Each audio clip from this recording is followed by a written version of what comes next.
This is free practice 2 for the F1 Grand Prix here at Silverstone, the British Grand Prix 2025, the 75th anniversary of the first ever Formula 1 race, which was also held here at Silverstone, albeit on an altered layout where there were far fewer corners, much longer straights. The track looked a lot more rectangular and more square than it does now. Look at that. Bearman and Hulkenberg going fastest so far in this free practice session. Hope you're doing well. Ocon picks his teammate for the fastest lap, but of course that's about almost 3 seconds of what Hamilton did in the first practice session. Hello there, Dane. I hope you're doing wonderfully well this afternoon, evening, wherever you are in the world. Good morning to our American viewers and South Americans out there. Albon picks Colapinto for the fastest time. Everyone getting on with the practice session with just less than 60 minutes remaining. Wind speed of 12 kilometers coming from south of the track. Norris. Oh, Piastri goes second fastest, but I've now got my eyes on Lando Norris, who is doing a lap on the medium compounds, and I presume this is maybe a cross between a race run and a quali run, and he's gone 2 tenths quicker than Hamilton in the first sector. Of course, Hamilton has just obviously gone fastest with lots of drivers already getting the hammer down. Norris gets past the Sauber. What can he do in sector 2? Antonelli goes second quickest. Stroll pips Albon for third on this list.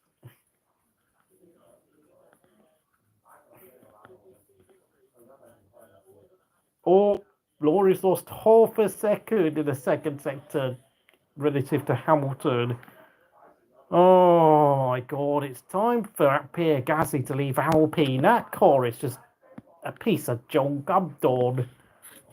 And by the way, obviously, unfortunately, this morning, YouTube decided to delete my Crystal Encore channel, which is really strange because, I mean, I've probably, put more content from other channels, testing footage of, Robert Kubica, Kimi Räikkönen in a Sauber, than I've actually done on my Crystal Encore channel, which is just full of football clips of Steven Gerrard shouting at Saudi players, and of course that Emmy Martinez clip of him making his trophy look like his sausage at the end of his trunk. And yet they decided to delete a channel that only has 557 subs. I don't know why they did that. Really strange. It's not like I was actually gaining it. I wasn't even able to monetize anything on that channel because you need at least 1,000 followers to get anything.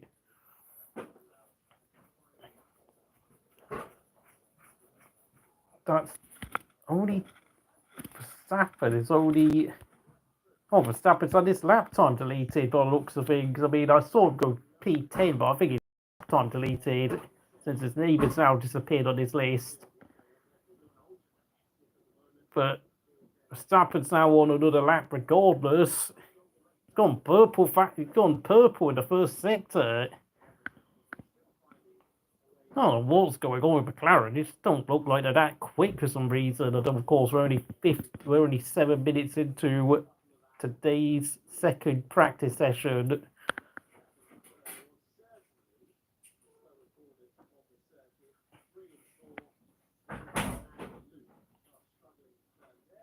He's gone quicker than Hamilton, but it's only a personal best for Verstappen, so it's not purple.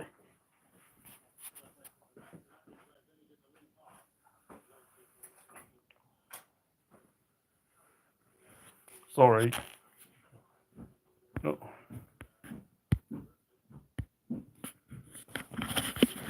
And Hamilton and Verstappen, I beg your pardon, goes second quickest.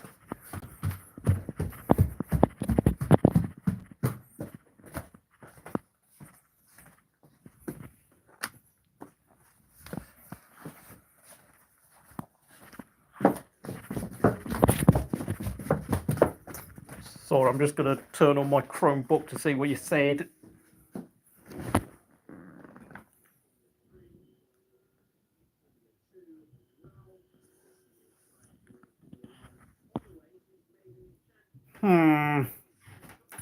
Everyone has used medium tyres so far, with only the Haas using cards.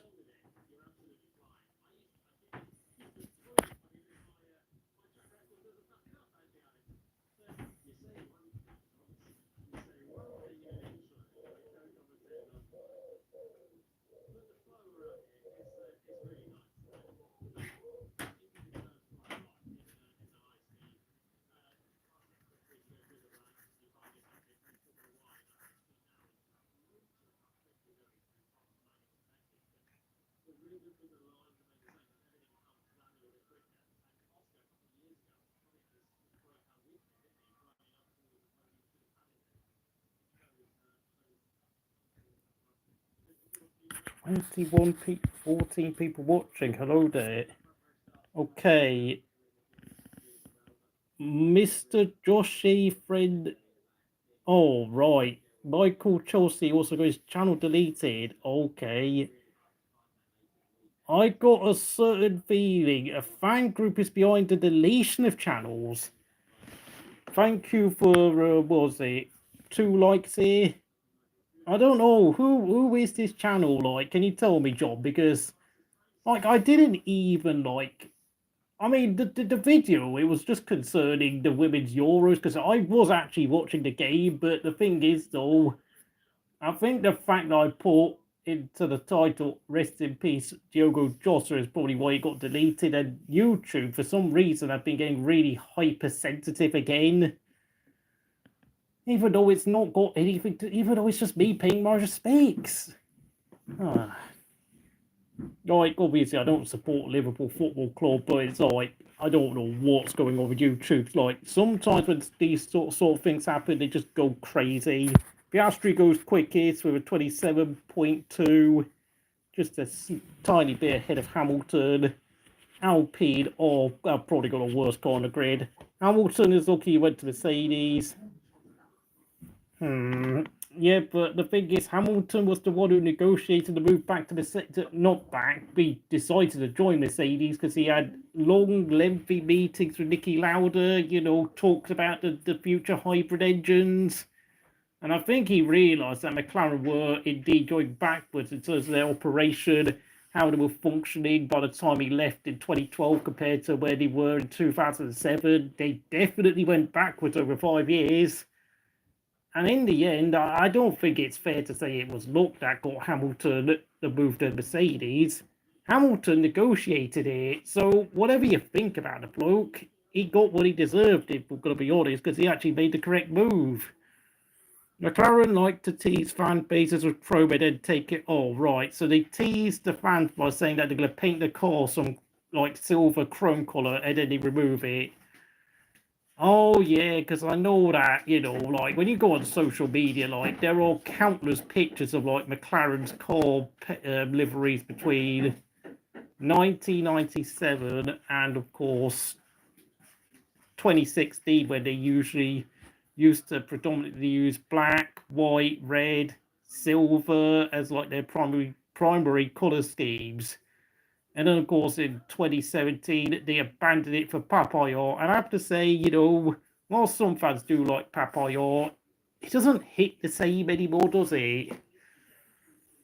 Like, I think their main primary livery colour scheme for like 2 decades between 97 and 2016 was way more impactful. And it just had McLaren written all over it. Like, you know, the cars that had Mika Hakkinen, Hamilton, Kimi Räikkönen, David Coulthard, Jenson Button, Alonso for a brief time, Heikki Kovalainen, Montoya, Della Rosa, Alex Wurz, and maybe someone else I might have forgotten. It just really sticks in your brain. Just a beautiful colour scheme between 97 and 2016. with the darker shades, dark silver chrome with like red flashes to complement the colour scheme with like bits of white in it during the earlier years up to about 2005, obviously. Ned So in his latest stream has put Max in the top 5. Oh, and he's only put Hamilton in 8th place. That's amazing. And he put, why has he put Hakkinen above Alonso? That's a very strange one, because I personally consider Kimi Räikkönen to be a greater driver than what Mika Hakkinen ever was. So I think, Mika Hakkinen, I know people really do like the bloke, and I like Mika Hakkinen, but he's quite overrated in the all-time GOAT rankings. Like, he's only put, it might be because Ron Dennis is a boring man. I think, obviously there's some truth, because obviously after 2016, Ron Dennis left the team, and then of course they were free to switch to the Papaya colours, and I think they decided to switch to Papaya because those are like the old traditional racing colours of New Zealand, which is like, oh no, apparently I just saw Denise Lewis standing inside the Mercedes garage, I was a bit confused for a moment because I thought, is Lewis Hamilton still driving with them? And then I realised, oh no, he's not actually. That's a surprise. He also put Raikkonen above Vettel. Now, obviously, I have my criticism of Sebastian Vettel, but then of course Kimi Raikkonen also came with his fair share of faults as much as I loved him. He even put Gasly above Norris. I think with Gasly, you know what it is. I think with Gasly, yeah, I actually have to say that.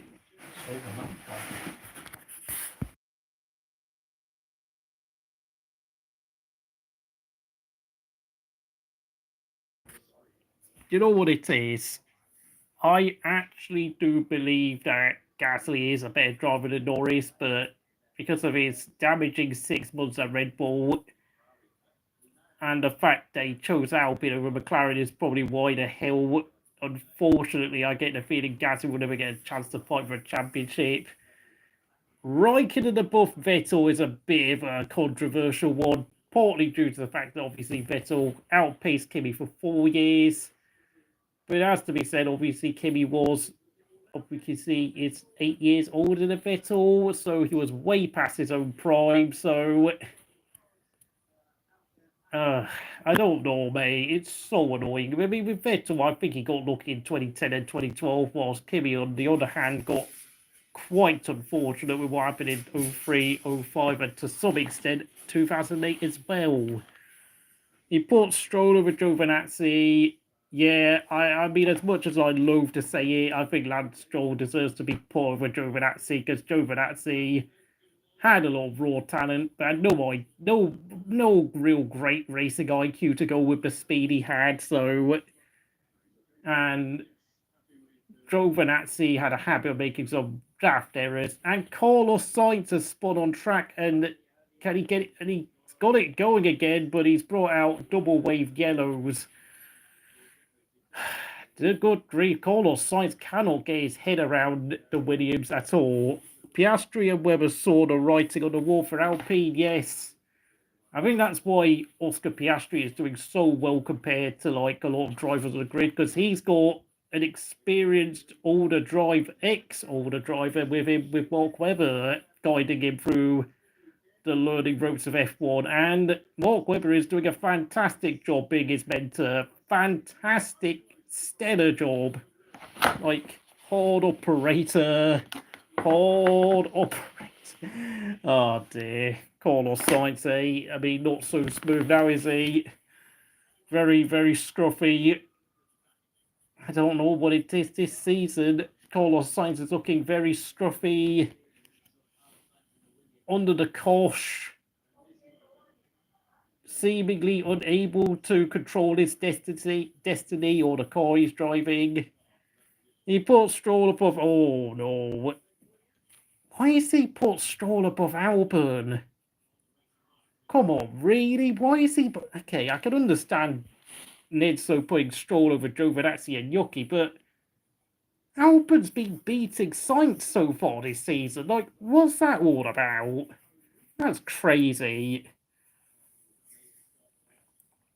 I think the one thing, though, Vettel was really good at that probably just about keeps him ahead of Kimi Räikkönen, in spite of Kimi Räikkönen's poor career fortunes, is the fact that during 2011 and 2013, he did win a combined total of 24 races over those 2 seasons, and he was absolutely ruthlessly efficient at dominating race weekends, getting pole, race wins, and leading the majority of like 90 laps in a race. So, yeah, I mean, that's probably what just about keeps Vettel ahead of Kimi for me, but only by a small margin, because of course Vettel was also notorious for making some absolutely massive clangers when things were going wrong. And there's my god, the wind speeds are pretty bad at Silverstone. I think it's 11 kilometers per hour, folks, coming from the southeast of the track. And Leclerc now takes the fastest lap of the session by just 1 over 1.5 hundredths of a second. I don't know, rough operator, that's what you're looking for, rough operator. Yeah. Carlos Sainz, where the hell is he's 10th quickest, but Albon's 6th fastest on track. I mean, this track is definitely more of a Williams circuit, I'll give them that.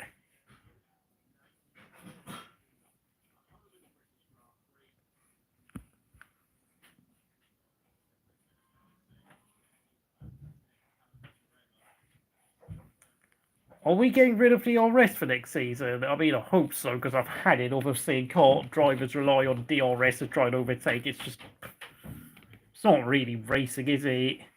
I already know after this season, F1 and when F1 is going to rank Hamilton below Max.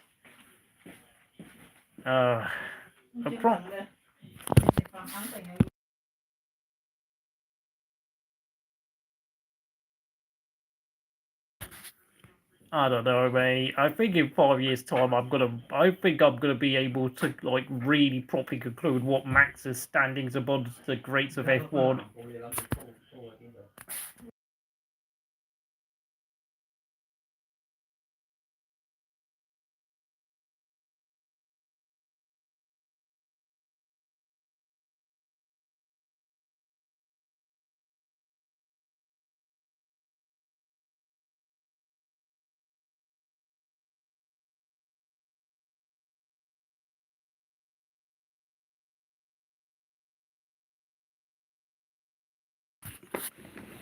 No, I'm just saying that in 5 years' time, I think I'm gonna sit there and be able to conclude what Max's legacy within the sport is, which is, I think, I don't know, Max is a funny one. Will said Max was the best driver in 2020. That's such a tricky one because Mercedes had a car that was 8 tenths quicker than everyone else's, so I mean, that wasn't really a championship fight at all in 2020. It was just Mercedes running away with everything, and the only reason why was they only won, like, was it 13 races? I'm trying to think. Because Verstappen won twice. I think at Silverstone at Abu Dhabi, and then the other races were Gasly and Perez taking advantage of all sorts of shenanigans going on at Mercedes. Although, truth be told, Hamilton didn't even need to drive that well in 2020 because Bottas, as we all know, was never a threat to him.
So this is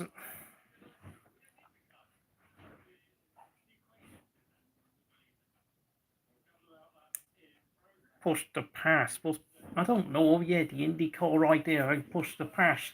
I actually prefer push the pass because you get to choose when to attack, and it's not dictated to you by like what part of the race circuit you're racing on, like it is in F1 with DRS. I think push the pass is a better idea, though. I actually agree.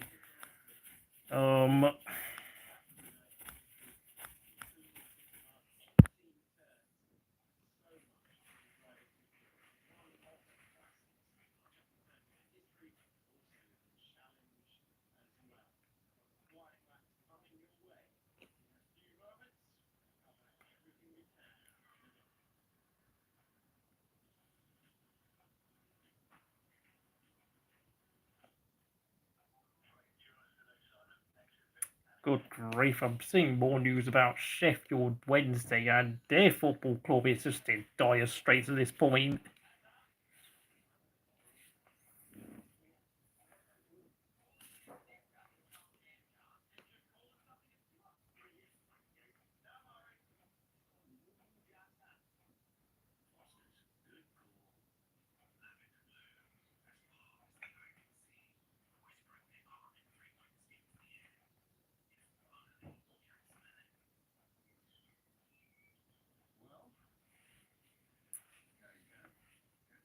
Hello there, Marek. I hope you're doing well this evening, afternoon, wherever you are in the world. Ferrari, yet again, just like an FP1, are on top of the timesheets with home hero Hamilton. Although I have to say, I do suspect McLaren could be sandbagging this weekend because, well, I mean, truth be told, Verstappen's championship challenge being 61 points behind Piastri, I think it's safe to say his championship is looking done and dusted unless he can produce a miracle like Kimi did in 2007. I don't think it was a case of Kimi not giving an F. Oh no, I think with Kimi it was more a case of him trying to express his own authenticity as a person. Like, Kimi was never the type to use like flowery, rosy language to embellish whatever situation he was stuck in. He was never the type of person to make everything sound all fancy dancy. It was just Kimi. Kimi, I think, was fully motivated with what he was doing, but I think some of the work rate, effort, and like deep-seated love of the sport started dissipating after like 2014, to be honest. And that he was just really sick of dealing with the politics of the sport and the fact that Kimi's never been like a super aggressive person in terms of demanding what he really wants, being quite a quiet, introverted, closed character. And he just found the politics of everyone to be so insanely tiring and exhausting.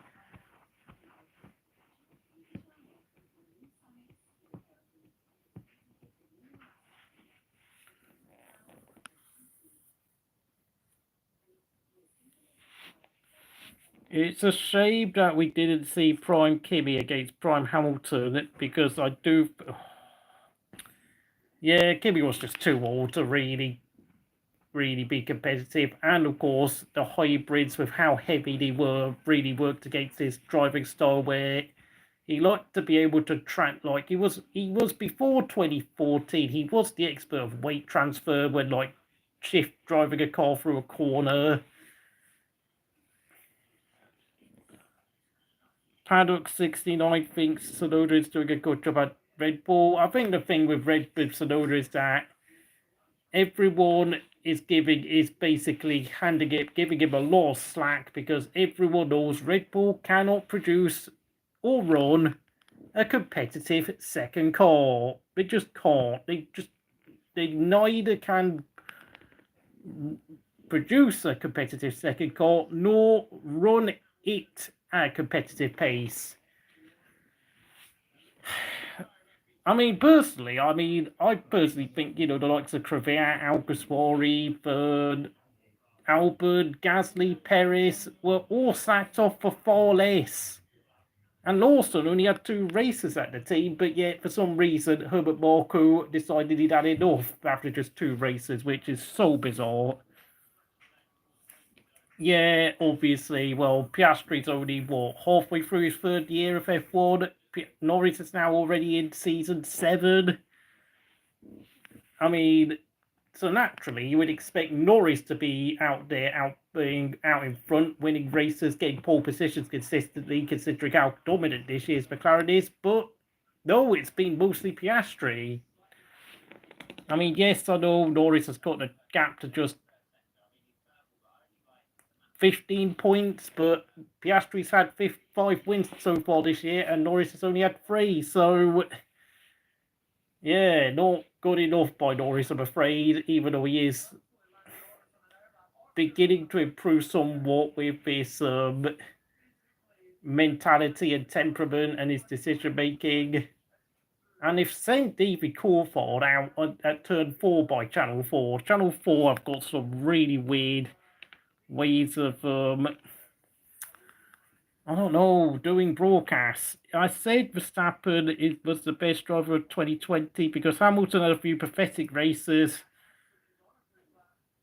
Yeah, I mean, the thing is, though, Hamilton didn't need to be at his very best, though, because his car was just so dominant, so fast. Like, you don't even need to be that good at that point. Like, I know Schumacher had a few dodgy races in 2002 and 2004, and even the same could be said for Vettel in 2011 and 13, because it comes to a point where, like, when your car is so competitive and you're able to outpace your teammate by a certain amount, you don't even need to be at your very full best at that point, because why do you need to, like, what is the need? Where is the need to be absolutely perfect by that point? It starts to disappear.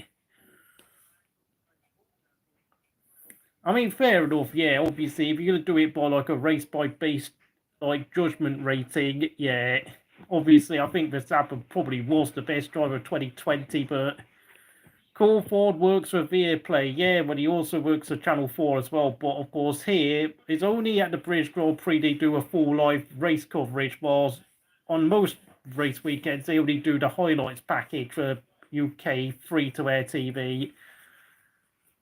I've got to say, I'm not a fan of how they've integrated the silver chrome colours for McLaren's Papayos colour scheme. It just looks a bit out of place. Just doesn't work as well as they thought it would. Vettel finished top 2 in 16 to 19 races. Fair enough, yeah. Yeah, but I'm just saying that Vettel himself dropped a couple of clangers from time to time. I'm not saying he frauded his way to the 2011 or 13 title, but he didn't have to be like.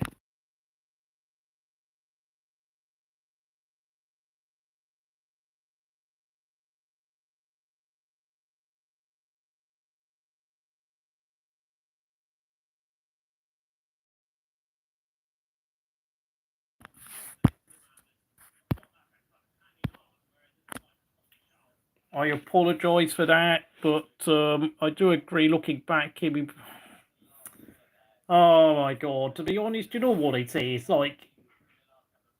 Kimi Raikkonen's a driver from another generation compared to like Vettel, Verstappen, and Hamilton at this point, because he's like 6 years older than Lewis, 8 years older than Vettel. So it's like almost in some parts it can be a bit hard to compare the two. Schumacher probably wanted Barrichello to win some races. Yeah, he did.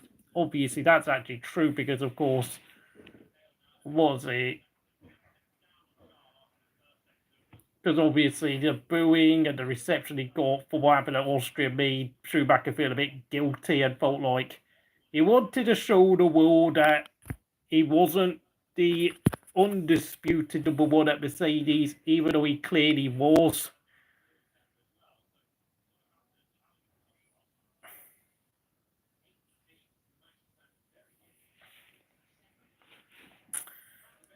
I'm going to look. Lawson is in 9th, Hadjar 6th.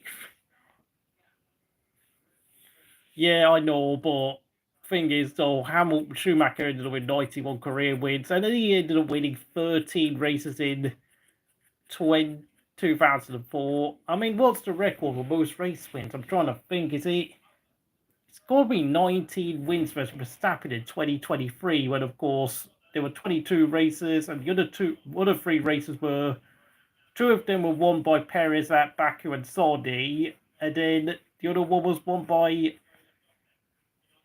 Carlos Sainz at Singapore. So I think if there is a chink in Verstappen's armour, he can be a bit vulnerable at street tracks. Yeah, I mean, let's face it, regardless of whether Schumacher wanted to win every race he wanted to win, as many races he wanted to win in 2002, he would have only ended up with 14 at most in 2002, so it's all very academic at this point. Verstappen has well and truly smashed Schumacher and Vettel's most wins in the season record. I mean, according to my calculations, had grid penalties and mechanical failures not interrupted Kimi Raikkonen's 2005 year, he could have won 13 races there as well. So really, Verstappen has pretty much, I don't know, dominated most records except for obviously the youngest World Driver Championship record, and of course Vettel not only owns that record, but he also owns the record for the youngest double, triple, and quadruple world champion record, as well as doing it consecutively from 2010 to 13. That's the only records I think Verstappen will not get, and of course, with him being 61 points behind, there was an opportunity for Verstappen to become the youngest quintuple world champion this season, but I think that record is going to start to, well, it's a bit of a stretch now to imagine Verstappen doing that, because McLaren have got a far superior car to Red Bull. Anyway, looking at the order, Norris, Piastri first and fourth, Verstappen down in eighth, Mercedes fifth and sixth, Ferrari second and third. Oh, Vettel still has most poles in the season. Yeah, okay, fair enough. Yeah. I don't think Verstappen will ever get that record. I mean, Vettel, for what I have criticised him in the past, was ruthless at his peak at Red Bull. Absolutely ruthless. Like, I know Alonso fans like to bicker on about the fact he had such a fast car, but Vettel was ruthless and efficient in terms of how he just got the job done so consistently well in his peak years up until the age of 26. Fair enough, yeah, I know. Yeah, I don't know, I think Germany. No, mate, I think Mark Webber was actually quicker at Vettel at the Nürburgring, but I know Vettel had a problem with a pit stop, but to be honest, I think Hamilton deserved to win that race that day. I think Vettel kind of dropped the clanger at the Nürburgring, I'm afraid, and I have to say, the Nürburgring used to be something of a bogey track, since Webber absolutely destroyed it back in 2009 as well. But, you know, even, of course, Hamilton himself has had bogey tracks at, like, Monaco, Brazil, and Austria. Yeah.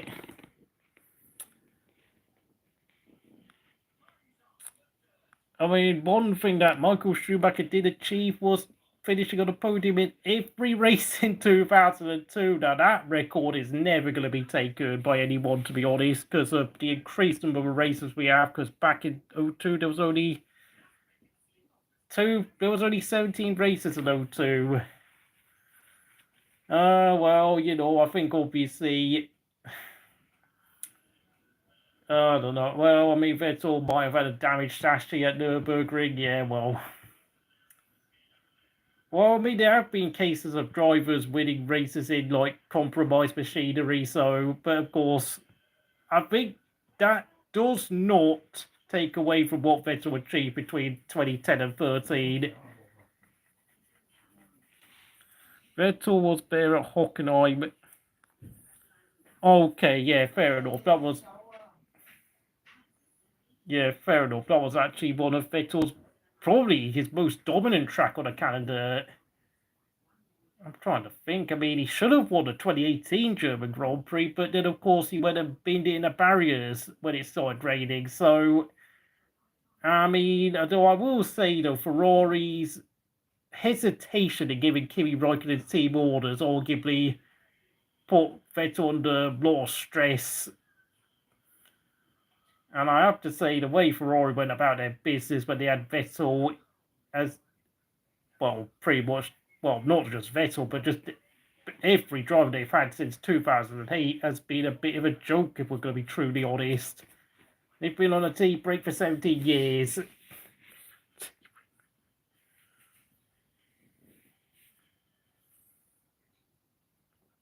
Yeah, well, almost every race in 2018 was just Ferrari having a brain fart every weekend.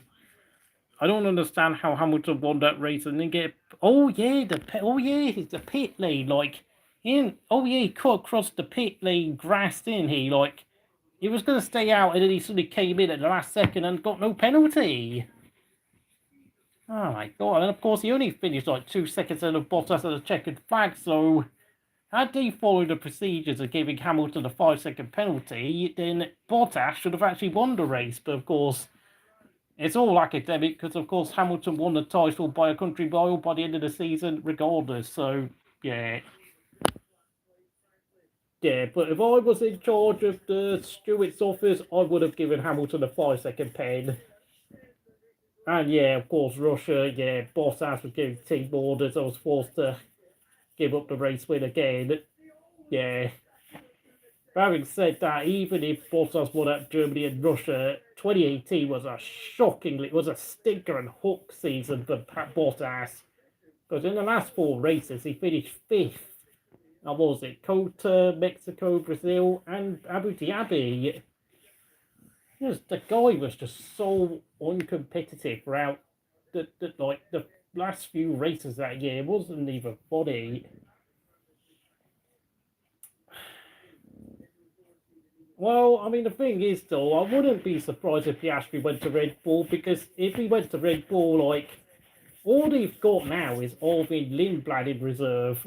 And Arvin Lindblad is probably not going to be like a championship contender for at least 3 or 4 years. So he'd go there getting automatic #1 status, and of course he can get away from having Lando Norris as a teammate. And Baku 2018 on the last lap, oh yeah, Bottas could have won there as well, but thing is, apart from that race and the other 2 races we mentioned, Bottas was miles off the pace quite a lot of the time. So, especially compared to where he was in 2017, where he was actually quite close to Hamilton's pace, but he didn't have the experience to really, well, challenge Hamilton, nor did he possess the personality to really stamp his authority with a team like Nico Rosberg did prior to him.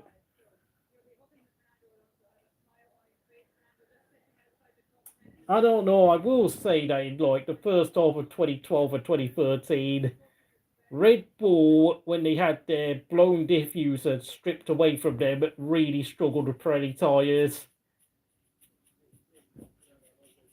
And I will say this, even though obviously I think Fernando Alonso deserved to win 2012 World Championship, because I do think he was the better driver, McLaren actually had the best car in 2012.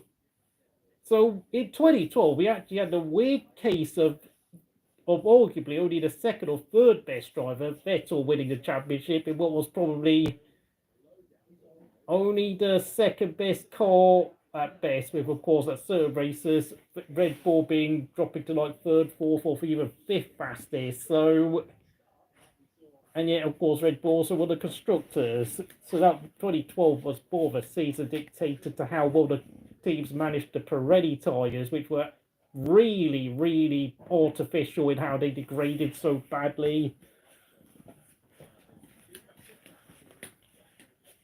Oh yeah, I think I need to talk about the transfer rumours, because of course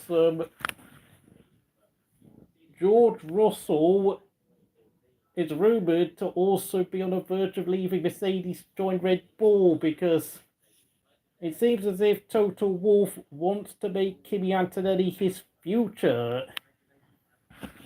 But of course, because Kimi's only 18 years old and George is already 27 years old. But I think it is safe to say that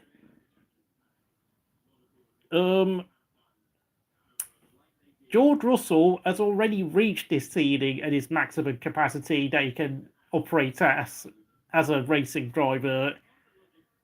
Antonelli has only just turned 18, well, is still about 6 weeks away from turning 19 years old. So one's clearly a brighter prospect for the future. And of course, Antonelli is actually outpacing Russell in his practice session. And, well, Stroll's actually 7th quickest, weirdly enough. And of course, McLaren have now gotten to under the 1 minute 26s. 2012 is just such a weird year, mate. It just makes no sense. We had, what was it?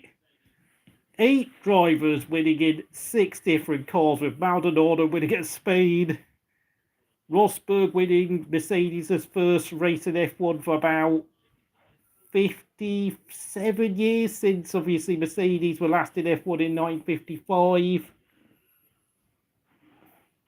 Okay, fair enough. Okay, yeah. Yeah, fair enough. It was tactical by Vettel and Red Bull, okay, but I'm not really there to talk about that. And then, of course, Kimi Räikkönen won at Abu Dhabi after Hamilton cars broke down.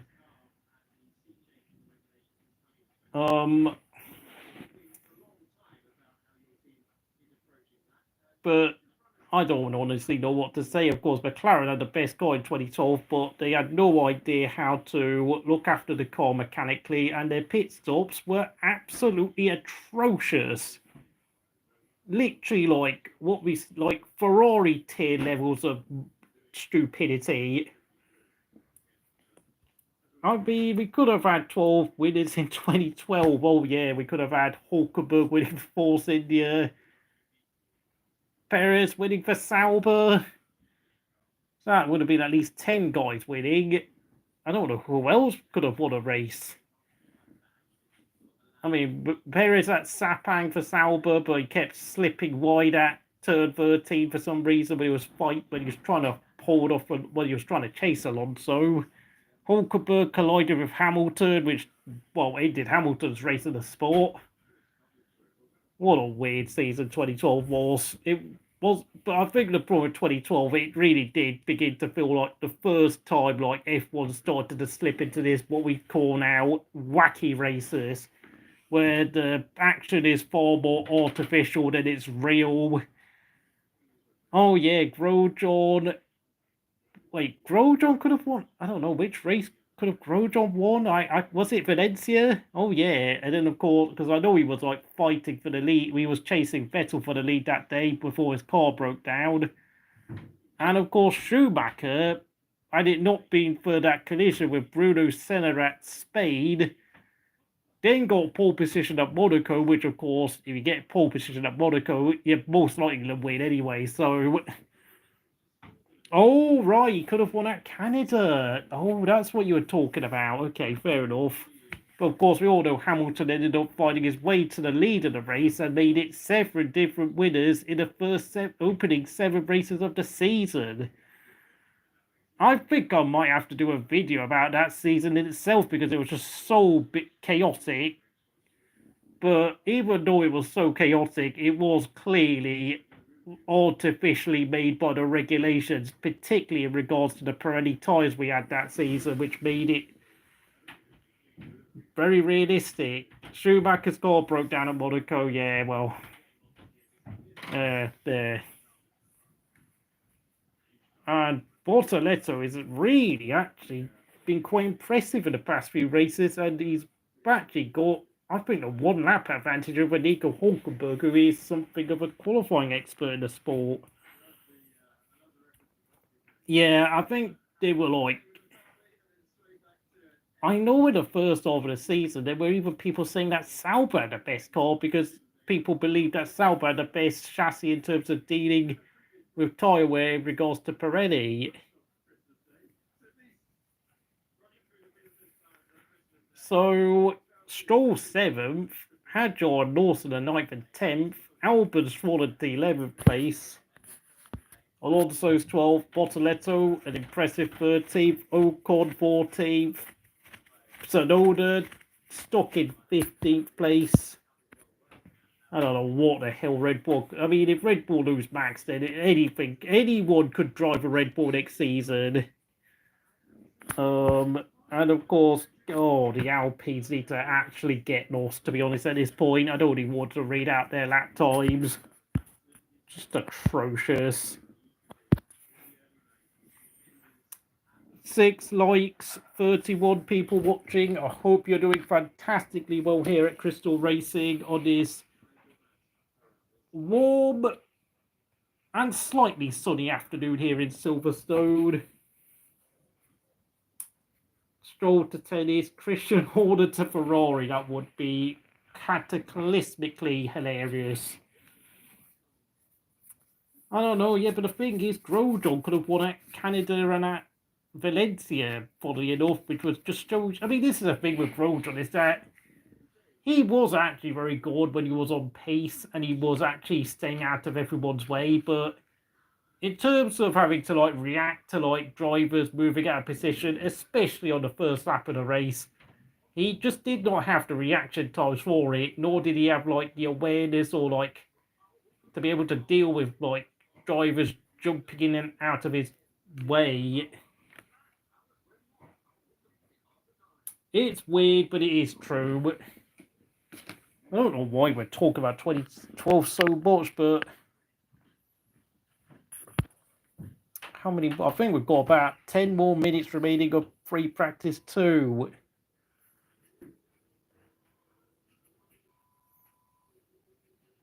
I think obviously most of the drivers have done a lap on the soft tyres, except for Stroll, Bortoleto, Tsunoda, Gasly, since I think in FP3 we will see some practice qualifying runs being done in FP3. Grosjean believes he could have won 2013, Nürburgring, yeah, but Kimi finished second behind Vettel, so I don't know what it is with Grosjean, but Grosjean all seemed to be the master of somehow snatching defeat from the jaws of victory. And it's sort of been the same thing in IndyCar, where, he has a few impressive performances, but he can't get over the line in first place. So I think his general strategic planning was never able to capitalise upon the raw speed he had as a racing driver. And of course, last weekend, well, apparently he nearly fainted after doing a 4-hour stint in an IMSA race at Watkins Glen because he had no air conditioning, no water, and nothing to cool him down. I mean, I respect Grosjean's perseverance and love for motor racing, but I don't know, he always seems to be his own worst enemy at times.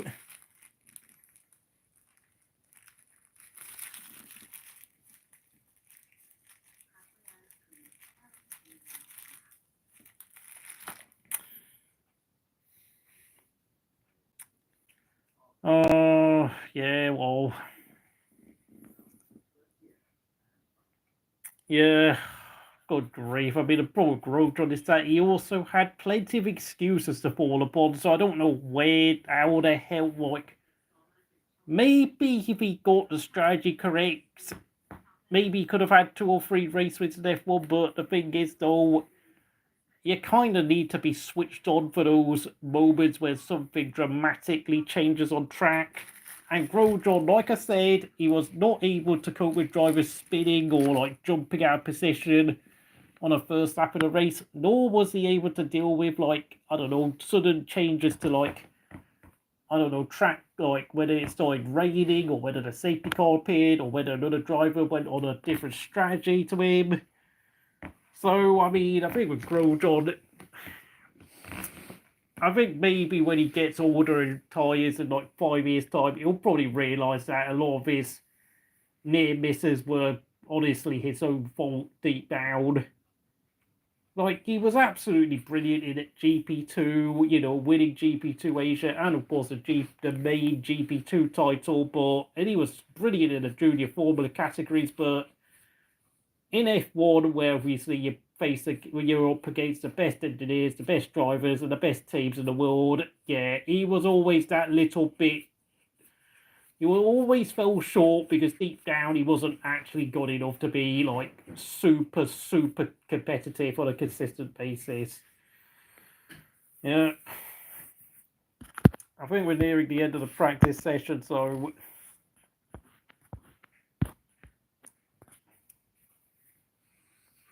I've enjoyed this stream talking with you a lot because obviously there's not that much that happens in the practice session. 2007 Hungary, yeah, but that's because Alonso threw a strop because of the fact that, okay, Hamilton disobeyed team orders, but then Alonso decided to block Hamilton's car during a final pit stop in Q3, and then he ended up copying a huge penalty for it. So I don't know, mate. Next to names. Oh, right. I think it's because YouTube have a way of like handing out, I don't know, trying to tell us all who the, I don't know, most loyal top fans of the channel are in terms of how much you comment and maybe how many likes you might give to a video, which is probably why Dane is in first place and Will is in second place. So, I mean, you are top 2 fans of this video, so congratulations. Rory looked very strong, both cars look good. Yeah, but can Ferrari capitalise upon? Not sure, and of course, it's mostly been Leclerc getting podiums, whilst Hamilton has still got 100% failure rate in terms of getting podiums, despite being very close to Leclerc in terms of pace this season. Albon's done the most laps, but of course, we are focusing on 2026 in the development race. Oh my god, is that? Oh yeah, it's a Hamilton advert. Where is Say? I don't know. I have no idea. He has, I don't know. I think he has been captured by some Liverpool fans. I hope the Liverpool fan base will release our favourite hostage in time for tomorrow's qualifying session in the British Grand Prix. Williams are trying everything they can. I mean, there's still a lot of teams doing race runs in terms of the practice laps. Obviously, I'm not watching the TV anymore because we've only got 10 minutes left, and I don't think there's anything new that I can learn about what the cars are doing, unless they might be doing someone having a late spin. But with far more rubber being laid down on the track, I don't think we're going to see anyone going off the track in the last 10 minutes, unless they try and attempt to do something really daft.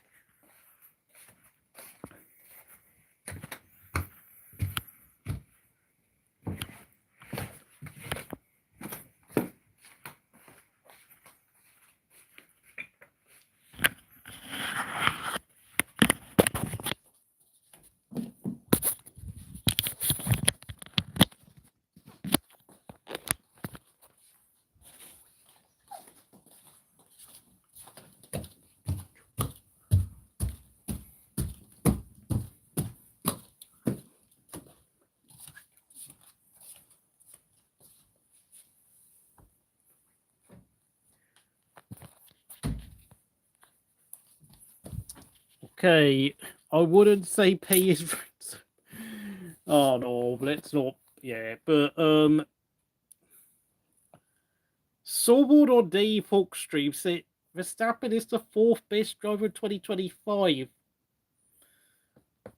I mean, that's ridiculous. I still would say Piastri's been the best driver, but I would put Verstappen in 2nd place because he's still doing a very good job at Red Bull, but he is getting himself into some really dumb incidents, particularly at Spain. Obviously, what happened last time out in Austria was not his fault, but this season is kind of coming apart at the wrong moments for Verstappen now, and it's just really unfortunate how slow the car is. Norris, I'd probably put Hulkenberg in 3rd place, and then maybe Norris 4th, 5th. It's a bit of an odd one with Norris because obviously it depends on when he can actually hold it together for at the right moments, which very often he gets it wrong. No, mate. I don't know why you've ranked not Verstappen, Russell and Leclerc ahead of Piastri. Like, I know you think the McLaren is quick, but it's not as dominant as like the 2020 Mercedes. Oh no. Like, at best, it's only got like an average of 2 or 3 tenths on the opposition, but because the 2020 Mercedes had like 8 tenths on everyone else, and of course the top Mercedes between 14 and 16 had like, on average, probably about 6 tenths of a second advantage on everyone else. Okay, maybe only half a second, but still, like, the current McLaren is nowhere near as quick as the Mercedes we saw between like 14 and 2020. I mean, the only time anyone got close to Mercedes was obviously 2017 and 18, where they were like probably on average about a tenth or two quicker than Ferrari. And then, of course, in 2018, they were neck and neck with Ferrari. I don't know whether Russell is maximizing the car. Like, he is up against a rookie Kimi Antonelli, who's obviously not going to be anywhere close to his potential. And then, of course, Leclerc, yeah, he's doing a good job. But I don't really know how much Hamilton has now deteriorated. So, and Leclerc has made a couple of errors here and there as always. So, I don't know, mate. I suppose if Norris does make more major errors, then yeah, I'll probably drop Norris behind Russell and Leclerc. But for now, I think, I mean, you have to realise Norris is in the championship fight, and neither Russell or Leclerc are in the championship fight, so they're under less pressure because all they're expected to do is just score points for the constructors and maybe win a couple of races here and there. I mean, in a race distance, though, I mean, yeah, I think in qualifying, I think McLaren's advantage is a bit smaller, but in a race distance, blimey, goodness me, it's fantastic at looking after tire preservation. Like, oh my word! I mean, its tire degradation is brilliant.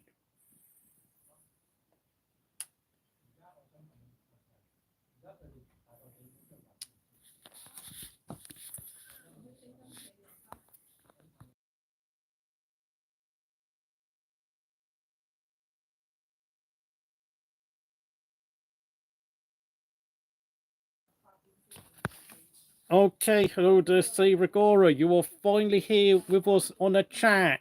Sorry for shouting because there's a bit of noise outside. I am well aware, yes, Piastri has bought a couple of races, but he's in a championship fight. He's only in the third year of his F1 career, and like he's still learning. So that's why I still put Piastri on top, and he is leading Verstappen by 61 points. Like,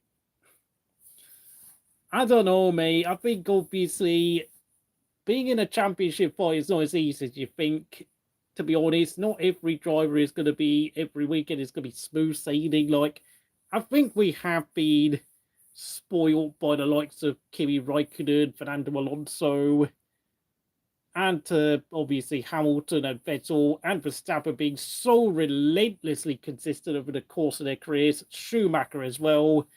And I think there was always going to be a point in time that we would end up having the next generation of drivers would be kind of closer to the likes of Damon Hill and Jack Villeneuve in terms of their operating window.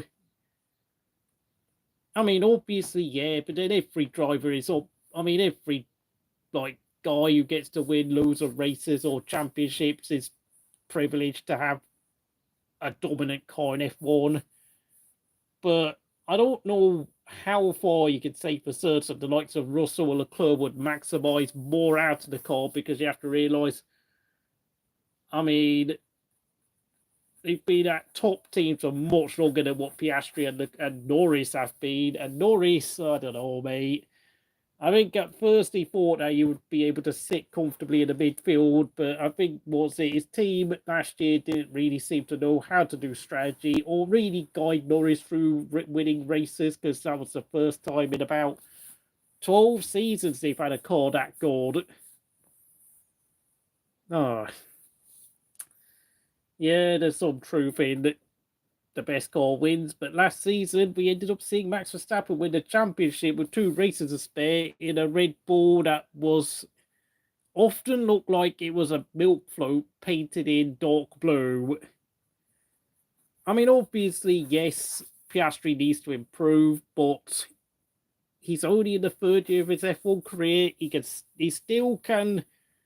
still is yet to reach his ceiling, and I think in 18 months' time, I think we'll see an even better driver than what we're seeing now from Oscar. Yeah, but, they won't be the first drivers to have won a championship without, despite being quite flawed. Jacques Villeneuve, Damon Hill,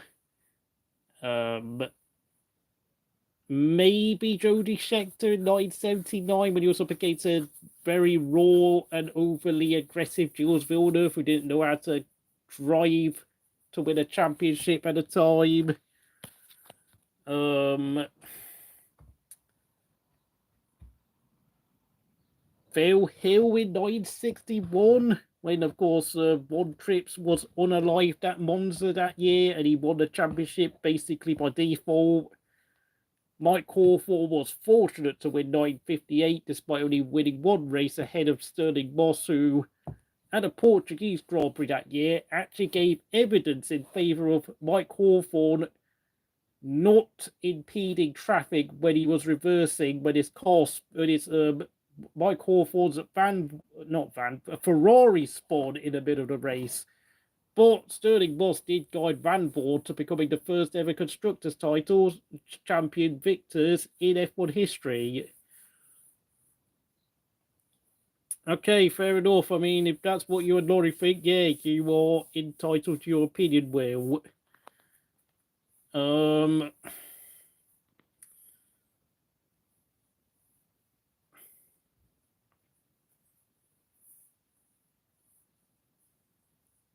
Yeah, I mean that's the thing, isn't it? Say they're not the most impressive championship contenders I've ever seen, to be brutally honest.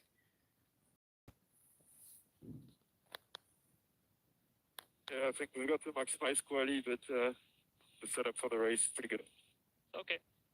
Yeah, I actually agree with Paddock 69 on that one. Yeah, I don't think Mika Hakkinen was as great as a driver as what some people thought he was. I mean, the only reason why he gets rated so highly is because of the nice words that Michael Schumacher used to say about him back in the day. Oh dear, yeah. Well, at least Laurie is not going out there doing weird fake astronaut missions and then putting it all over social media for us to gawk at. Yep, agreed there, Dane. As for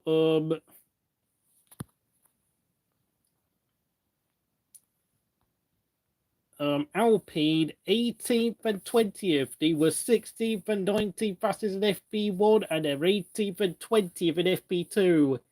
Pierre Gasly, it is time to leave Alpine. If Cadillac give you an offer, please accept it, because of course Cadillac will take over Alpine's engine factory for next season, which of course will be rebranded as a Cadillac power unit facility. And because the engineers who work there and of course the settings that Renault have been using for the past 3 years, it would be a great team move for you, because Alpine are going to become Mercedes customers next season and Cadillac will be a factory team.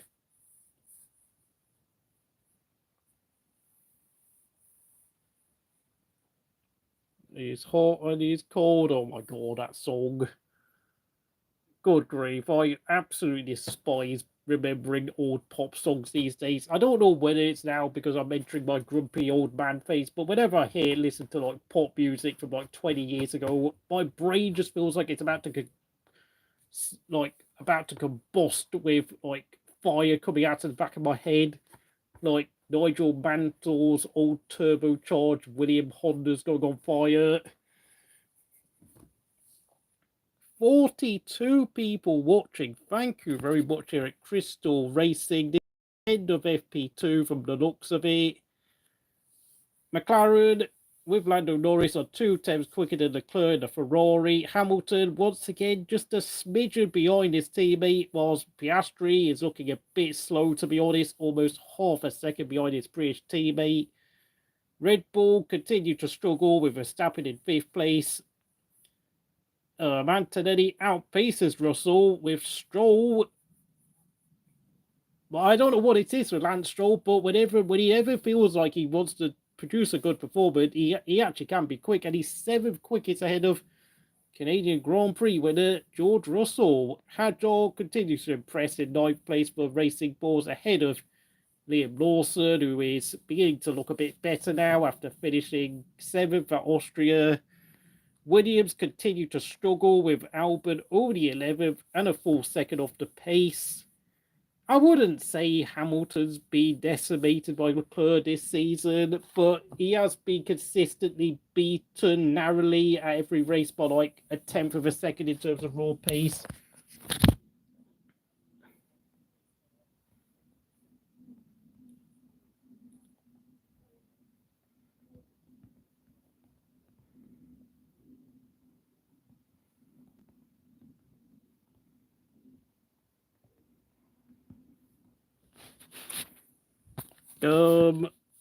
I think weirdly enough, Alonso seems to be becoming underrated. And he's not been doing worse than Lance Stroll. It's just, I don't know. I think the problem with Lance Stroll is that Lance Stroll is a very unreliable barometer of performance. But of course, we have to remember Alonso is now going to be 44 years old, or is he already 44? I mean, he's getting on in age. Yeah, I mean, this is a problem. Hamilton just can't find a solution to get in front of Leclerc at all. And, you know, whilst he's obviously driving very well for a 40-year-old, I mean, this is a guy who expects to be out there trying to win championships and races, so it's not really good enough, I'm afraid, for Hamilton. And it's not like Hamilton's, like, particularly pleased with what he's been doing. Yeah, I mean, Alonso's improved a bit recently. But the problem is, like, unless Alonso had a teammate like Russell, Leclerc, or maybe even Oscar Piastri, I honestly don't know how much Alonso is truly getting out of the car, because Stroll, like I said, is not reliable. I have no ideas of, I mean, with Lance Stroll, one weekend he can be great, the next he can be atrociously poor.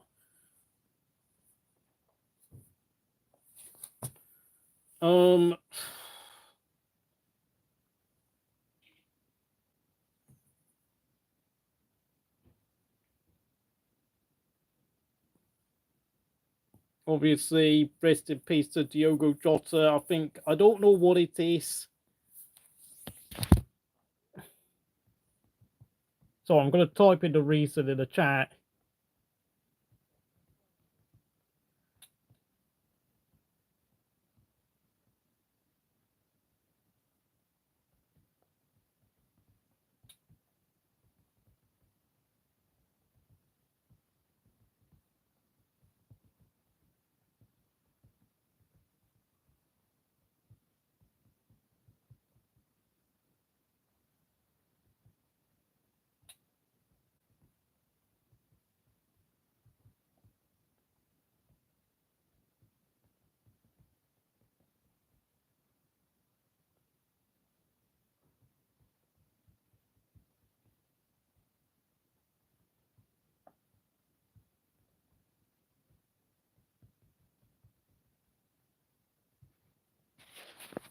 Alonso's best season 2012, second best 06, maybe.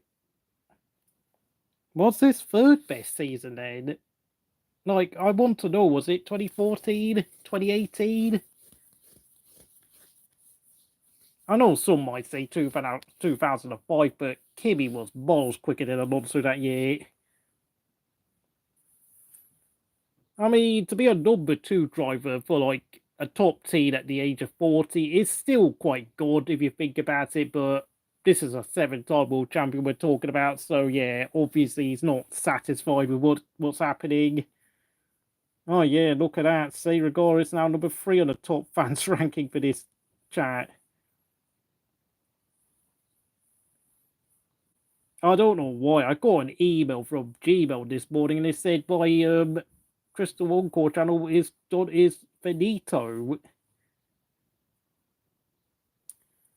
Fastest, not best, absolutely, because of course Kimi picked up 4 10-place grid penalties for engine changes, and of course his car broke down at least 3 times throughout the season, leading at Imola, leading at Nürburgring, leading at Hockenheim. His car broke down for one reason or another, so he got lost about at least 6 race wins that year, and I mean, he should have absolutely walked that championship title, but I mean, I think that was the season that made Kimi Raikkonen decide to sign for Ferrari for 2007 because he knew that McLaren's poor reliability record would probably restrict his opportunities of becoming a world champion. And then, of course, we have to remember in 2007, there was also Spygate with, of course, Nigel Stipney giving Mike Coughlin details of the 2007 Ferrari, and of course, a photocopier owner found out about it. I mean, don't get me wrong, Alonso drove well, but he was not super fast. That's what I'm trying to say. He was consistent. He made very few mistakes except for Canada and Hungary, might I add, because of course he collided with a car on the first lap and finished down in 11th place, whilst his teammate Fisichella also had a disastrous afternoon. But I mean, the thing is, in terms of raw pace, if McLaren could actually combine speed with reliability, I think Kimi Raikkonen and McLaren should have won both titles. So yeah, I mean, that's my beef with like Alonso's title. It wasn't that he did a lot wrong, but it just wasn't that super quick, partly due to the fact his car wasn't that particularly special that year. It was just a good all-round car, consistent. It ticked most boxes. It was like an 8 out of 10 car that did its job, but in terms of raw speed, the McLaren Mercedes MP420 was far faster than the Renault R25 that season. So yeah, that's why I still can't get over that year, I'm afraid, as a Kimi fan. I don't know. Dave Hooks, I think he's at work, so yeah.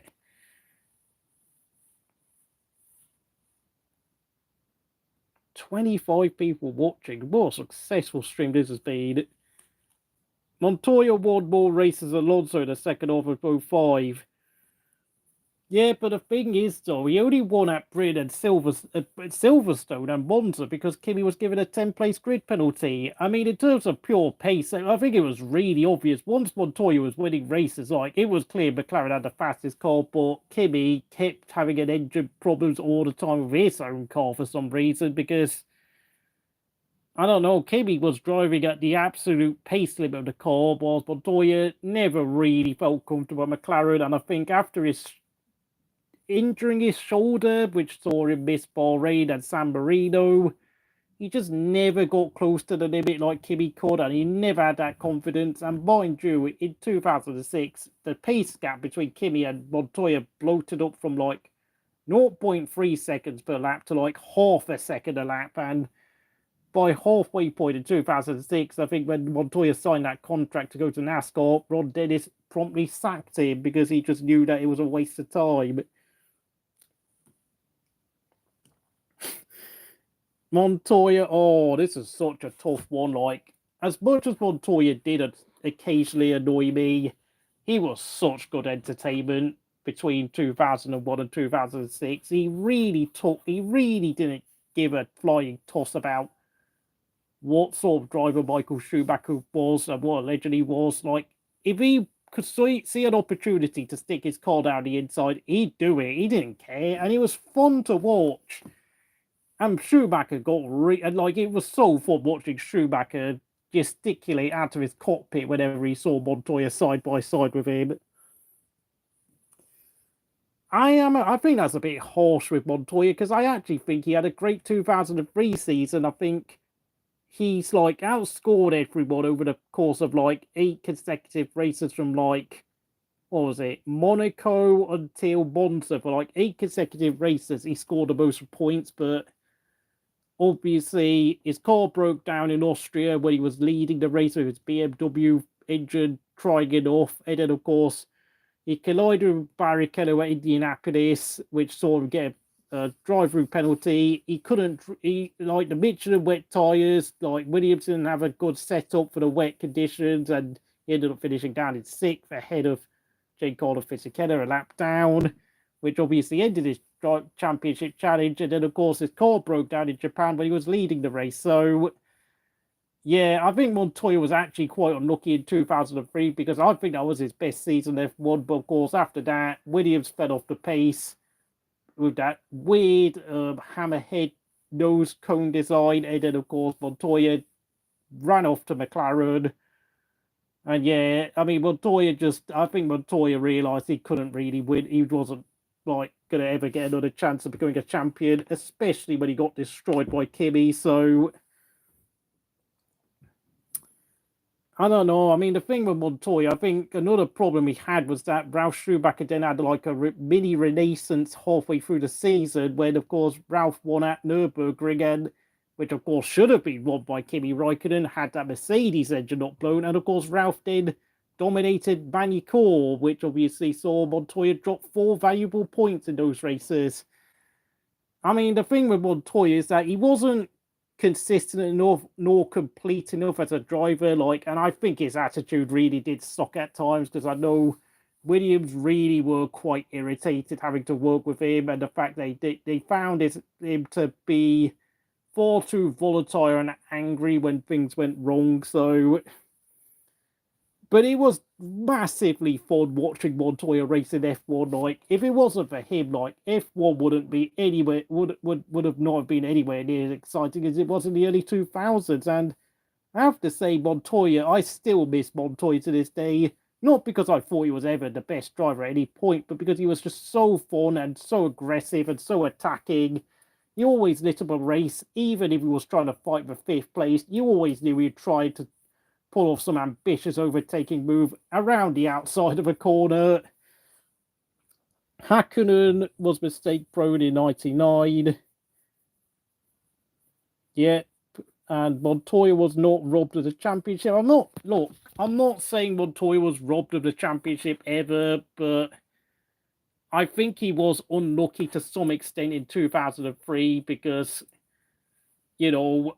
had the Williams not broken down at Austria, then he would have actually been leading the championship, I think, come the final race in Japan. And of course, he overtook Barrichello and Alonso at the start of the race, and had his hydraulics not broke down after 10 laps, he could have been world champion. I'm just saying that, but the best driver in 2003, I believe, was obviously Kimi Räikkönen, because Kimi was using a 2-year-old McLaren, and of course with the McLaren MP4 18 continuously breaking down in testing due to overheating issues, Kimi was forced to make do with an aging MP4 17D, despite the fact that was getting upgraded quite regularly. What do you mean that's revisionist history? Are you talking about, can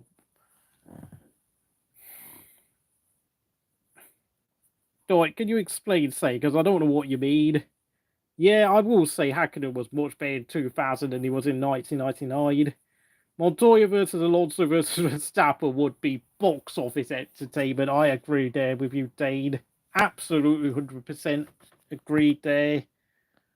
Obviously, this is the results of FP2, which is obviously more important than FP1. McLaren look like they're quick, but Ferrari will be there or thereabouts yet again, No, I didn't say that Montoya was robbed of the title, but I did say he was quite unlucky. That's what I meant. Because what I'm saying is that his car broke down at Austria and Japan when he was leading the race, and he only finished 11 points behind Michael Schumacher in the title fight. Now, I personally think Kimi was the way better and far more consistent driver than Montoya, because, of course, Montoya did drop 4 valuable points at Magny-Cours and Silverstone Nürburgring and Magny-Cours when his teammate, Ralf Schumacher, won the race. And then, of course, Ralf then had a disastrous race at Silverstone. Collided with Kimi and Barrichello at the first lap at Hockenheim, which is why, obviously, I still maintain Kimi was the one who got robbed in the end because of not only what happened at the Nürburgring, but also what happened at Hockenheim. And then, of course, and then he got out, I don't know, for some reason, and then, of course, Ralf then got injured at a Monza testing accident and was forced to miss the race. So, yeah, I think the thing is, no, I agree with Will. Raikkonen was a better driver than Mika Hakkinen. I think Mika Hakkinen got really lucky with Michael Schumacher's injury in 1999. Like, had Schumacher not broke his leg at Silverstone, I really cannot see a world where Hakkinen would have become a double world champion. I have to say, Hakkinen's peak as a driver was really short-lived. Like, I think his peak only lasted about 3.5 seasons at best, like halfway through 1997 till the end of about 2000, and that was it. Way too, and yet people still, because he won 2 world championships and he gets so much he had so much praise lavished in his direction by Michael Schumacher. All the Hakkinen fans lap up his career, and of course all the nice things Ron Dennis and David Coulthard say about him, and they all put him ahead of Kimi Raikkonen, even though Kimi had a slightly longer peak, 2003 until about the halfway stage in 2008, and Kimi, went on to return to the sport again in 2012, won twice for Lotus, and then won again for Ferrari, one more time at Cota, and even though, of course, Kimi did struggle with his outright speed, particularly when he returned to the sport in 2012, he was a lot less error-prone than Hakkinen ever was. It is a tight one, though, but I think Kimi, for me, was like the more technical, more precise driver over Mika Hakkinen, and he's just more my type of driver than compared to what Hakkinen was. Obviously, which driver do I miss the most? Of course, yes, Sophie. I miss Kimi Raikkonen the most. Sorry, I just had quite a few messages being thrown through. I hope you're doing well this afternoon / evening. Wherever you are in the world, obviously, I think it's now just gone past lunchtime in America. So, yeah, hope you're having a good day wherever you are. This is the top 10 for the British Grand Prix Free Practice 2 on a Friday. I missed Raikkonen and Vettel the most. Yeah, I missed them as well. Absolutely. I mean, I don't know. It's just not felt the same since they left after 21 and 22, to be honest. I mean, to be fair, obviously, Ricciardo also was forced to leave the sport after 2024 because his performance has sadly slipped off a lot. And I have to say, it just seemed a bit strange to see Hamilton, Alonso, and Hulkenberg still around, but then there's like a huge age gap after that between, I don't know, themselves and someone like Carlos Sainz, where there's like 7 years age gap between them lot is a lot. Jensen Ball was pretty decent, but I don't think Jensen was ever like... I know there was a point he might have been like the 3rd best driver on the grid, but I don't think he was ever like someone who could absolutely produce a blinder out of nowhere in terms of raw speed and performance. Rosberg was fun because of the fact he was willing to fight Hamilton for 3 years, but in the end, it turned into a Pyrrhic victory when he won the championship because he realised he'd burnt himself out, waking up at 2 o'clock in the morning just to be able to adjust to time zones, just so that he could really give his maximum to fight Hamilton in order to win a world championship. Obviously, eating a sugar-free diet and just really not have, sacrificing his family life. Yeah, but I mean, I think Rosberg probably left at the right time because I think Rosberg realised it would be better for him to go out on top. And the fact that apparently Mercedes had offered him a contract, but he said that if he wanted to extend his contract after 2016, he would have to become a number 2 driver because, of course, they were really concerned about Ferrari and Sebastian Vettel challenging them in 2017 and 18. And I think Rosberg realised he'd be better off, like, enjoying the rest of his life instead of having to toil as a number 2 driver just for the sake of more money. And,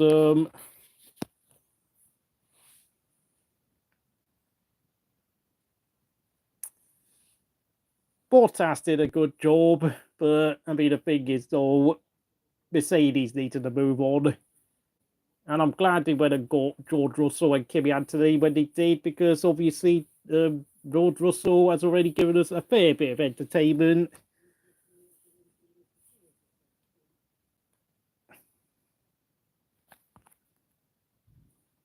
Ten likes. Thank you very much here at Crystal Racing and 30 people watching. Yeah, I know they were quite good friends when they were there in the sport. I don't know whether they really talk to each other these days because I think they're very busy with their own personal lives.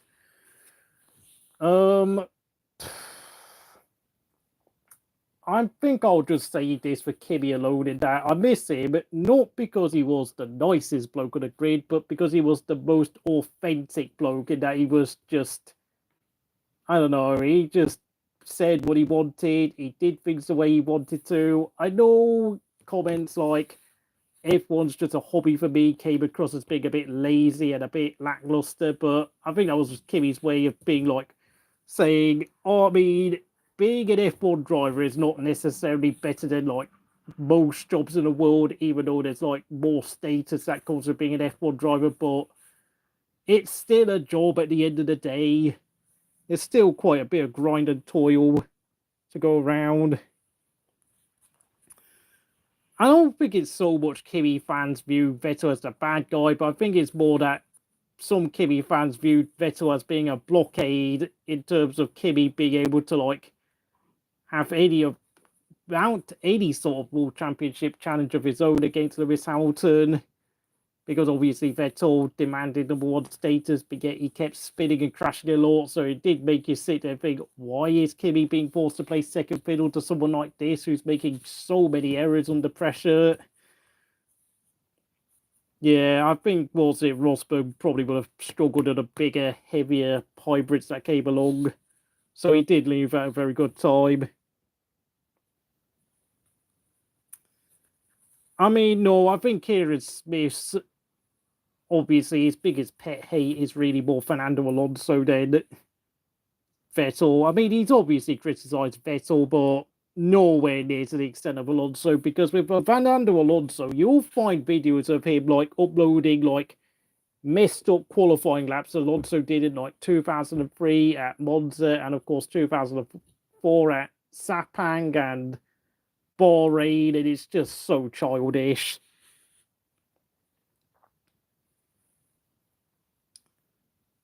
I think that's a bit of a stretch thinking Kimi could have been a champion in 2018.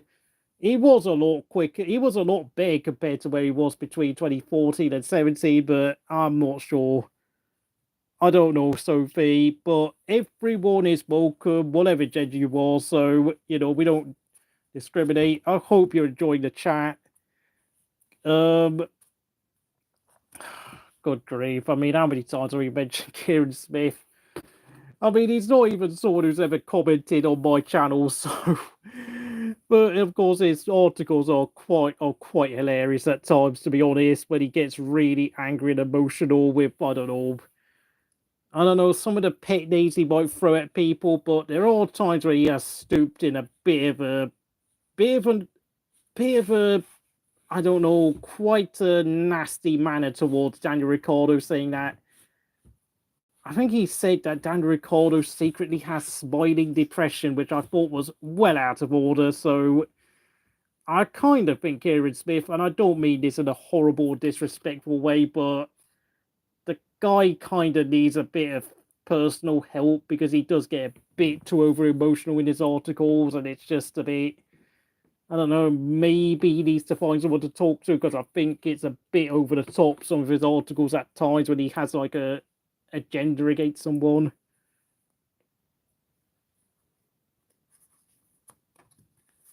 Oh,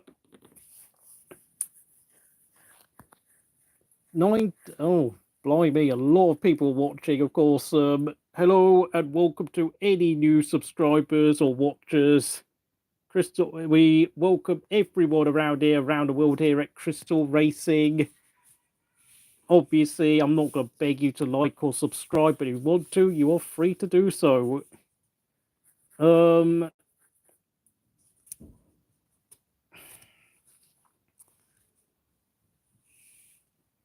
I've got to say, unfortunately, I think you look at some of the current drivers of the grid, and unfortunately, there are going to be a couple of talented drivers who I don't think will ever win a championship.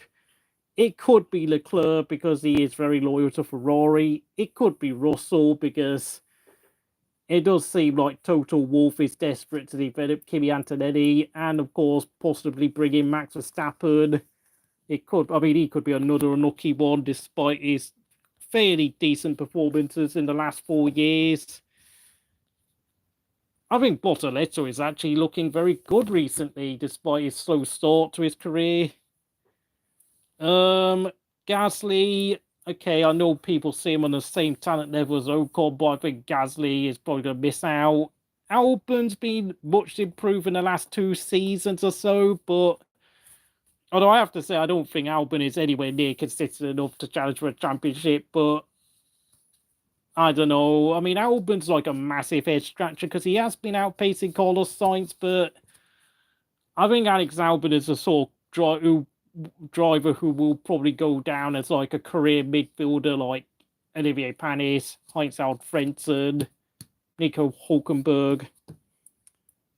Colapinto is he's not my taste. And I have to say, Colapinto, I don't actually think has a junior title to his name, so it's not like Colapinto is really like uprooting any trees. And to be honest, when you look at his junior record in F2 and F3, you wouldn't really expect someone to actually do that much in F1.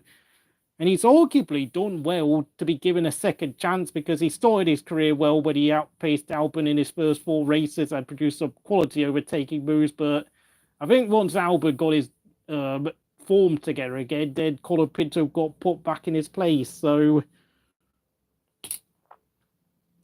yep, I don't know what's going on, Crofty.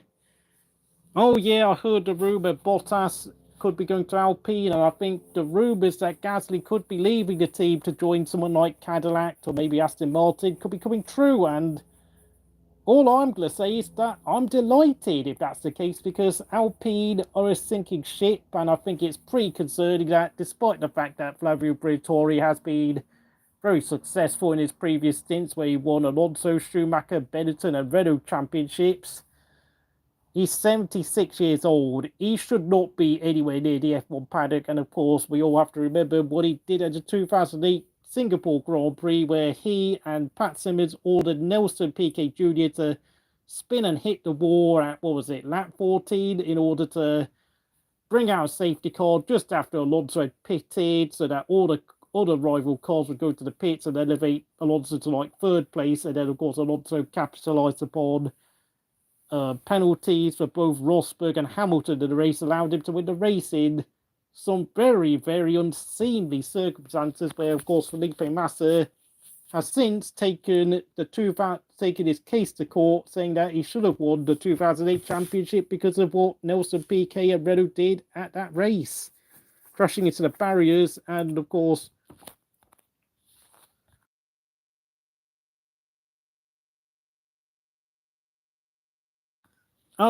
Felipe Massa went to the pit stops, had his fuel rig stuck in the back of his Ferrari, which meant he dropped down to like 15th place. And although I have to say, he did a very poor job climbing up positions because Kimi Raikkonen, who was just in front of him, went and overtook like 9 cars and crashed out with like 3 laps to go whilst running in 5th place. So I don't know. I mean, I kind of hope Felipe Massa loses his case because it's now been 17 years since that race. Isaac Hadjar and asked him how to pronounce his name correctly. Okay, fair enough. Dave Huxter would cook as Alpine team principal. What an blimey. And he would definitely find a way of rolling back the years for Lewis Hamilton. That would be absolutely epic. Dave Huxter taking Alpine back to the top of the sport, just like they did in the mid-90s, just like they did in the mid-2000s when they were Benetton/Renault. Although whether Lewis Hamilton can actually go back to the driver he was when he was 30 years old is another question to be asked for another day. Yeah, I mean, that's what I'm saying. Say, Massa, ultimately, I mean, there were other races that went in Massa's favour, like the 2008 Belgian Grand Prix, where he was awarded a race win after Lewis Hamilton was given a 25-second time penalty, because apparently he overtook Kimi Räikkönen too soon after he gave back the position for cutting the chicane. Then, of course, Massa spun about a dozen times at Silverstone, where he finished 13th, whilst Hamilton won the race by over a minute ahead of Nick Heidfeld, whilst Kimi finished 4th. So, again, no excuses there. So, and of course, he also benefited from Kimi Räikkönen's exhaust going kapunk at France, which meant Massa won, and Kimi was forced to settle for 2nd position. Yep, say Rigora is going to make Lando Norris a triple world champion. You heard it here first. We're going to see Lando Norris become one of the true greats of Formula 1. 100% guaranteed. Because I said so.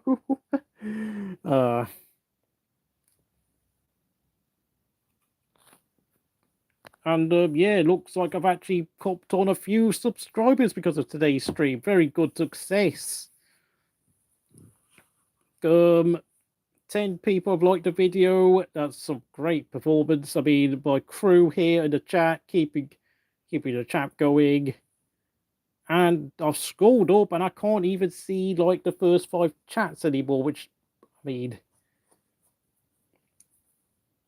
I've enjoyed today's stream. Thank you very much, folks. I mean, in terms of who's going to win the race, I mean, could we finally see Ferrari fluke a race win? I mean, at some point, I mean, like Silverstone, like we saw in 2022, produced an insane amount of chaos where, of course, Carlos Sainz won the race because Leclerc and his pit stop botched up, and then we had that epic battle between Leclerc, Perez, and was it Russell, all fighting for position with just in front of Fernando Alonso's Alpine. I mean, I'm still amazed to this day. Like the onboard camera from Fernando Alonso has not been released for those 5 laps. Leclerc, Russell, and I think Perez were all battling for. Was it P2, P3? I can't remember. Was it? I can't remember. Who else was there fighting in the petition? Was it? I mean, Verstappen finished like 5th or 6th that day because of a penalty or some car damage he had, but.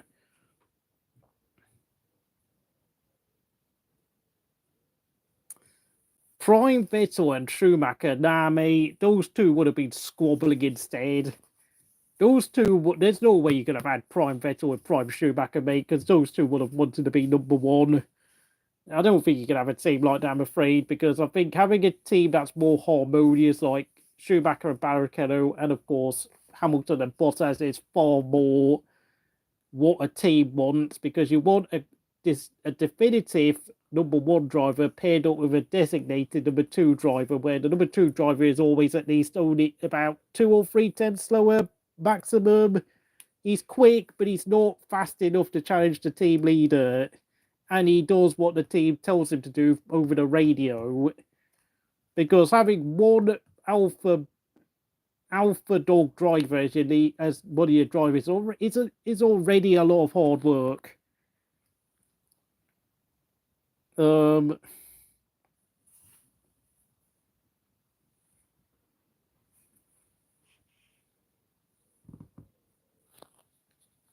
Again, I will repeat, I have contacted YouTube over what happened to my crystal.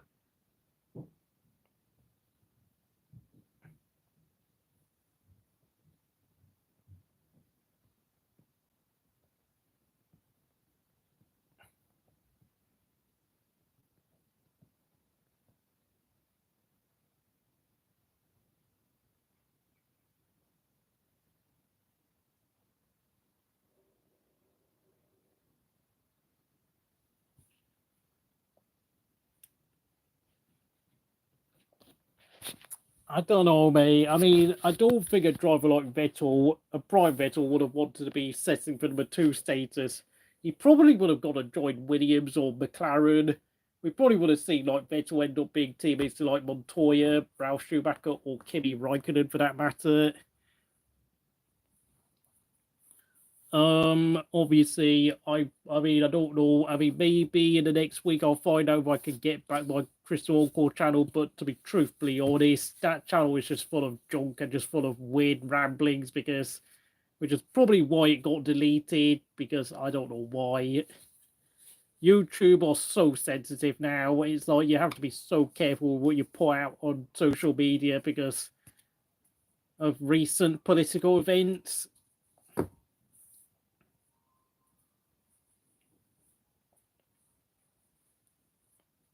Sorry, tram principle? Okay, I know it's team principle, but tram principle is just hilarious. I mean, honestly, I would love to see, say, Regara become a tram conductor for all those, like, tram journeys you do when, like, you go up a mountain in those holiday destinations all over the world, like in the mountains of France down south, maybe in the Pyrenees Mountains, or maybe in Nepal, where of course you've got Mount Everest, like the tram journeys you can do where you can sightsee and see the mountains around you and sit on the train for like 6 hours. And of course you have to make sure, of course, for those sort of journeys, occasionally you might hear the conductor tell passengers to get out of their seat and stretch their legs out for a bit.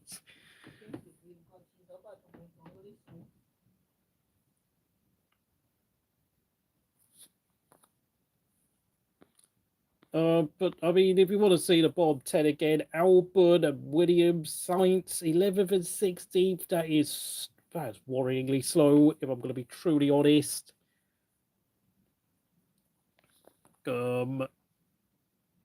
Sauber, doing an okay job, but no one expects much from them. Haas are doing exactly what I expected. Yuki Tsunoda, it looks like he's going to be driving that Red Bull for the rest of the season, and it looks like I have no idea what sort of future he has because I think he's going to go back home to Japan and probably race in Super Formula, and then once he's done there, he'll probably go to United States to race in the IndyCar Series under whatever teams Honda decide to throw money at him for. And as for Alpine, 18th and 20th, I am finished with that team. Pierre Gasly, it is time to leave Alpine for once and for all. Please wake up from your Team France dream. They're not going to be a factory team next year because, of course, they're going to be bidding their Renault engines for Mercedes power units. So you'd be better off joining Team America at Cadillac or maybe Team Britain at Aston Martin and pursuing something else instead there because Alpine are on the road to nowhere.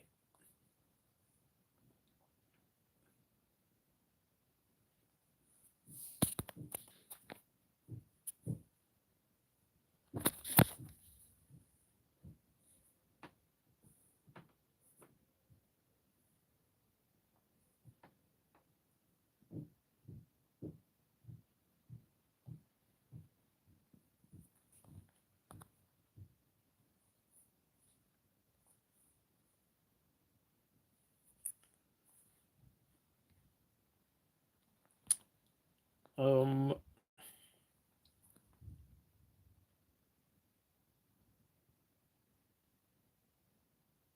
know what people have been saying on social media because autoplay for tomorrow qualifying will be at 3 o'clock local time, which of course will be 4 o'clock Central European time. Aston Martin only ran upgrades on Alonso's car, but yet. And Lance Stroll got upgrades and he's gone P7. My goodness me, I don't know where the hell Lance Stroll has found all that time from.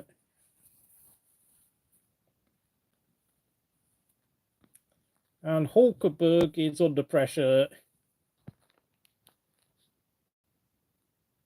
Yeah, I think we got the maximized quali, but the setup for the race is pretty good. Okay. Got that. Do you think that McLaren looks nice? I'm not sure. It looks a bit weird to me.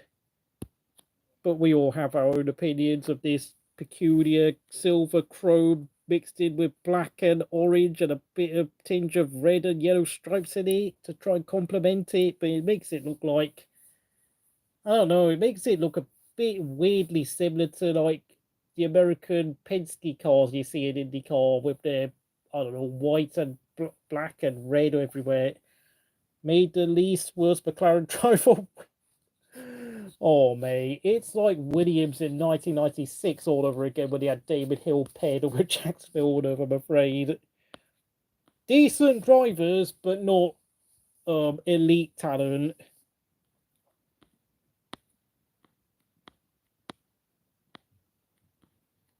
Mercedes have struggled since Canada, so... And I think Kimi Antonelli might be their best driver this weekend, and of course it might well be the beginning of the end for George Russell at Mercedes.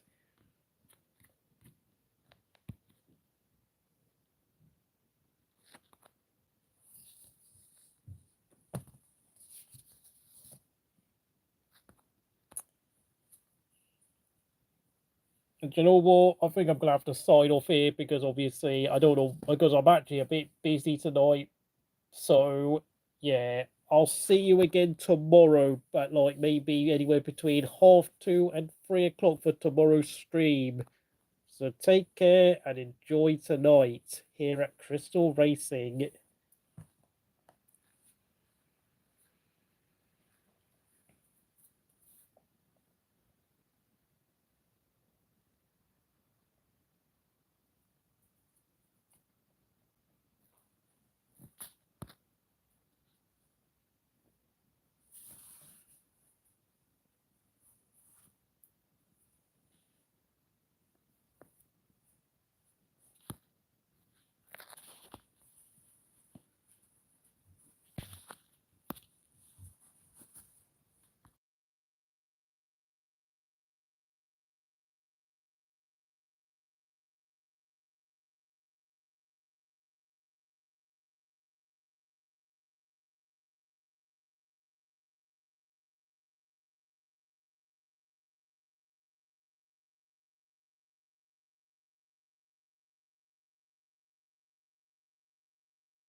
So with the idea of sanctions or possibly being removed, I would imagine it'd be very stubborn. I don't know. I mean, I get the fact that people say, well, look, he does own something Wednesday. It's his to do with as he sees fit, whether you like it or not. I get that, but I just think there's got to be, I don't know, a redrawing of the rules, more jurisdiction given to the EFL in these situations because the fans are absolutely powerless. It is dire straits, as I say. The next alternative is a super manager comes in. Maybe some theory doesn't put much money in, but we get like a white knight come in who saves today and like another Daniel role.